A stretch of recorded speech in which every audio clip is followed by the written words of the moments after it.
En el Casal d'Estiu 2016 tenim el grup dels grans que han començat a fer una mica de programació amb Arduino i ara estan dissenyant i fent el robot. Per d'altra banda tenim els petits que també estan fent programació i ells estan dissenyant el seu robot però amb programació BQ. Després, entre tots, tenim 3 sortides. Ja hem fet una que va ser a l'Ateneu de Fabricació de les Corts, on va fer unes plaques amb senyalítica. I després, aquest dijous, tenim una programada al Pòdium, que és una activitat més d'oci, i la darrera activitat que tenim és a pals robòtics perquè tots els nens vegin com funcionen els humanoides.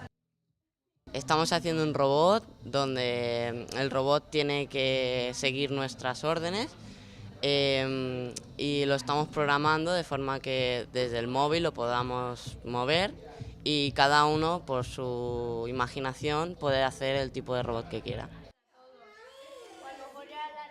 Vam anar a l'Ateneu de Fabricació a Barcelona, vam dissenyar uns cartells, ho vam fer primer dissenyant-ho per ordinador i una màquina làser amb fusta ho va passar.